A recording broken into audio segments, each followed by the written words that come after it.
का तन बदन रह जाएगा, आग से महफूज उसका तन बदन रह जाएगा।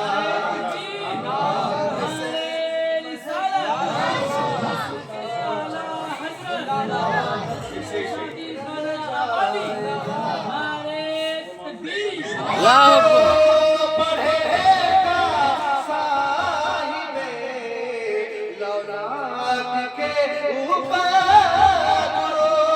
जो पढ़ेगा लाइव करबो साहिबे लौलाद के ऊपर दुरूद आग से महफूज उसका तन बदन रह जाएगा, आग से महफूज उसका तन बदन रह जाएगा। बहुत सारा अशआर है, दुरूद पाक पढ़ अल्लाहुम्मा सल्ली अला मुहम्मद। ये शादी की महफिल है, हमारे जनाब डॉक्टर मोहम्मद आफताब से मिलकर लिखा है। आप लोग दुआ करें कि इस लिखा को अल्लाह कबूल फरमाए, औलाद की रिस्क में, उम्र में, औलाद में बरकत अता फरमाए। जो भी औलाद कटे गेल हन्ने के हाथ कन उधर नीचे पड़ गेल भाई उड़ा से भागे। हम ऐसी महफिल जब हमारे यहाँ पे खुशी का प्रोग्राम होता है, ध्यान से सुनिएगा, मेरा मैसेज है थोड़ा जब खुशी का माहौल होता है, खुशी का जब प्रोग्राम होता है, हम और आप क्या करते हैं, डीजे बजाकर डांस करने लगते हैं। जब कहते हैं भाई क्यों कर रहे हो, बोले शादी है, आज ही तो है, खुशी है, करने तो बच्चे लोग हैं। देखिए क्या जवाब दे रहे हैं हम, शादी है करने दो, 1-2 घंटा कर लेगा फिर सही है, मगर इसका अंजाम क्या होगा? कभी हमने सोचा, कभी हमने गौर व फिक्र किया? कान खोल करके सुन लो, जब कोई खुशी होती है और डीजे बजाकर बाजा बजाते हैं, गाना बजाते हैं और डांस करते हैं, और बाद जगहों तो हमारी लड़कियां भी डांस करने लगती है, नकल करती है। क्यों? बोले ये फैशन जमाना है, लोग करते हैं, हम लोग भी कर रहे हैं। क्या ये शर्म जायज है? क्या मुस्तफा जान रहमत सल्लल्लाहु तआला अलैहि वसल्लम ने 1400 साल पहले पत्थर ताइफ के मैदान में इसलिए खाई थी बाजार में कि मेरी कौम के लोग ये ईसाई यहूदी का नकल करें, और जब शादी की तकरीब हो, कोई खुशी का प्रोग्राम हो, वो डांस करे? क्या तुमने कभी महबूब के बारे में सोचा? क्या वो परवरदिगार आलम जो इतना बड़ा आसमान को बगैर सुतून के, बगैर खंबे के रखा है ऊपर, ये क्या है? ये हमारे लिए इबरत है। ये ठंडी का मौसम है, अभी आप हैंड पाइप, जिसे हम लोग आप कल कहते हैं, मशीन कहते हैं, पानी निकालते हैं, अभी ठंडी के मौसम में गर्म पानी निकलता है, और जब गर्मी का मौसम आता है, तेज धूप होती है, उसी हैंड पाइप को जब हम चलाते हैं तो फिर ठंडा पानी निकलता है। ये किसने इंतजाम किया? किसके लिए इंतजाम किया? हम सब के रब तबारक व तआला ने इस कौम के लिए, इस दुनिया के लोगों के लिए इंतजाम फरमाया कि हम उसी रब को नाराज कर रहे हैं, उसी रसूल को नाराज कर रहे हैं। मेरे आका करीम सल्लल्लाहु अलैहि वसल्लम के प्यारे दीवानों, जब ऐसी खुशी का प्रोग्राम आए, नाच और डांस और इस किस्म के रिवाज मत राइज करो जो यहूदी नसारा का है। मेरे महबूब ने फरमाया कल बरोज़े क़यामत तो मुझसे मोहब्बत करेगा वो मेरे साथ जन्नत में होगा, जो यहूदी नसारा के साथ मोहब्बत करेगा वो यहूदी नसारा के साथ जहन्नम में दाखिल होगा। आपका बच्चा जब बीमार हो जाता है तो आप अपनी ज़मीन को बेचकर, अपनी किडनी को बेचने के लिए तैयार हो जाते हैं कि कहाँ इसका इलाज होगा।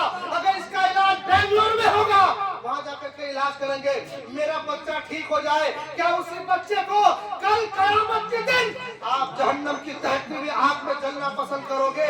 अगर जलना पसंद करोगे तो फिर छोड़ दो अपने बच्चों को, वो भी यहूदी नसारा और दुनिया के जो कुफार है उनके नक्शे कदम पर चले, उनके हमरा पर चले। अगर आपको जहन्नम में आपको जाना और आपके औलाद को जाना खाना पसंद है तो फिर छोड़ दीजिए, और नहीं अगर आपको जन्नत पसंद है और अपने बच्चों के लिए आराम पसंद है तो आपको फिर हुजूर सल्लल्लाहु अलैहि वसल्लम का पैगाम देना होगा। आपको रोकना पड़ेगा कि आपने उस हदीस को नहीं सुना। सही मुस्लिम की हदीस पाक है, मेरे आका करीम सल्लल्लाहु अलैहि वसल्लम ने इरशाद फरमाया, जब कोई बुराई पैदा हो, जब कोई बुराई समाज में पैदा हो, जो ताकतवर है, ताकत का मतलब ये है कि वो अगर बोले तो वो बुराई रुक जाए, तब उस पर फर्ज और वाजिब है कि वो उस बुराई को रोकने की कोशिश करे। अगर तलवार से रोकने की ताकत है तो वो तलवार से रोके, और अगर इतनी भी ताकत नहीं तो जुबान से रोके, और अगर इतनी भी ताकत नहीं तो वो अपने दिल में बुरा जाने। तलवार से रोकना ये ईमान का सबसे पहला आला दर्जा है, और जुबान से रोकना ये दूसरा दर्जा है, और दिल में बुरा जानना ये सबसे आखिरी दर्जा है। इसीलिए अगर हमारे समाज में कोई बुराई हो, हमारे आंगन में, हमारे खानदान में, तो उनके ऊपर वाजिब हो जाता है उस इंसान पर जो रोक सकता है तो रोके। अगर उसके साथ कोई बहस भी करना पड़े तो आप बहस करें, मगर उस बुराई को रोके। अगर आप नहीं रोकते हैं तो वो भी जहन्नम में जाएगा, आप भी जहन्नम में जाएंगे। कल बरोज़े क़यामत एक लड़की को बुलाया जाएगा और उसके साथ 5-6 लोग ऐसे ही जहन्नम में चले जाएंगे। एक नौजवान को बुलाया जाएगा, उसके साथ 5-6 ऐसे भी होंगे तो वो भी फ्री में जहन्नम में चला जाएगा। पूछेगा कि इसे जहन्नम में क्यों डाल रहे हो, तो इस कहेगा कि मैं दुनिया में अल्लाह की नाफरमानी की थी, मैं यहूदी नसारा का अब रास्ते पर चला था, मुझे कोई रोकने वाला नहीं था, मुझे कोई मना करने वाला नहीं था। इस बुनियाद पर ऐ अल्लाह मुझे जहन्नम में डाल रहे हो, मेरे बाप को भी मेरे जहन्नम में डालो, मेरी माँ को भी मेरे साथ जहन्नम में डालो, मेरे भाई को भी जहन्नम में डालो। और ये मेरे गांव का सरदार था, इसने भी नहीं मना किया था, ये मेरे गांव का आलिम दीन था, इसने भी मना नहीं किया था, इसे भी जहन्नम में लेके चलो। जब मैं जहन्नम में जाऊंगा फिर अल्लाह का फरमान, अल्लाह का फैसला राइज होगा, और फरिश्ते एक एक को चुन चुनकर जहन्नम में डालते हुए नजर आएंगे। अल्लाह अकबर। इसलिए ये मेरा पैगाम था, मैंने बता दिया, अब इस पर अमल करना आप लोगों का काम है। मेरे आका करीम सल्लल्लाहु अलैहि वसल्लम के प्यारे दीवानों, ये शादी का प्रोग्राम है, इसलिए ये सारी बातें बहुत जरूरी थी। और शादी ही में सबसे ज्यादा बुराइयां होती। कल हम जाएंगे बारात, वहाँ पे पुचकारी क्या होती है, पुचकारी क्या होते हैं, इधर से भी लेके जाएंगे बैग भर के, आतिशबाजी होगी। खबरदारी है तो शरीयत में जायज नहीं है, मत कीजिए ऐसा। खुदारा उस पैसे को किसी गरीब को दे दीजिए, दूल्हा दुल्हन के नाम पर वो गरीब दुआएं देंगे और इंशाअल्लाह दूल्हा दुल्हन की जिंदगी आबाद होते हुए नजर आएगी। और ये मैं कहना चाहता हूँ कि दूल्हा भी जाए तो वहाँ पर किसी गैर महरम के हाथ से वो अंगूठी ना पहने, ये जायज नहीं है। यहाँ तक उसके सास के हाथ से भी पहनना जायज नहीं है, मगर शर्त ये है कि अगर उसकी सास पर कोई, ये दामाद पर या सास के दिल में कोई वसवसा ना हो तो फिर वो इस नियत से वो पहन सकते हैं। लेकिन बेहतर ये है कि वो टेबल में रख दिया जाए, तोहफा लेना जायज है। और इसी तरीके से और सारी बुराइयां हैं। हम और आप कल बारात जाएंगे और खाना खाने बैठेंगे और फिर वैसे ही खाना थोड़ा खा के छोड़ के चले जाएंगे। देखिए ये बर्बादी है, इसको भी रोकना चाहिए। ये गरीब बाप न जाने किस तरीके से मेहनत करके कहाँ चादर फैलाकर वो इंतजाम करता है। आप पुचकारी नहीं मरवा और थोड़ा खाकर बर्बाद मत कीजिए। उस अनाज के बारे में भी कल क़यामत के दिन आपसे सवाल किया जाएगा। कर पे तो कर पे आप उसी अनाज की वजह से आप जहन्नम में जाएंगे।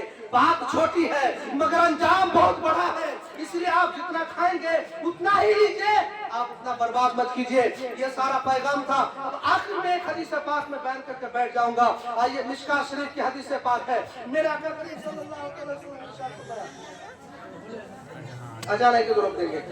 मेरा आका ने इरशाद फरमाया, हदीस पाक है और वह हदीस पाक ये है। मेरा आका ने फरमाया, अव्वलो मन युदआ इलल जन्ना यौमल क़यामत अल्लज़ीना यहमदुनल्लाह फिल बसाए व दराए। कल बरोज़े क़यामत सबसे पहले उस इंसान को जन्नत की दावत दी जाएगी, जन्नत की तरफ बुलाया जाएगा, बड़ी इज्जत के साथ बुलाएगा, जो खुशी में और मुसीबत में भी अल्लाह की हम्द बयान करता है। जब कोई मुसीबत आए ना तब भी आप अल्लाह का हम्द बयान करो, जब कोई खुशी आए तब भी अल्लाह की हम्द बयान करो।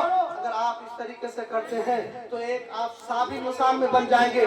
जैसा कि मैंने कुरान की तिलावत की है, अल्लाह फरमाता है तुम मेरा जिक्र करो मैं तुम्हारा जिक्र करूंगा, तुम मुझे याद करो मैं तुम्हें याद करूंगा। कितना खुशनसीब है वो इंसान जो अपने रब को आजान दीजिए आजान। अल्लाह उसको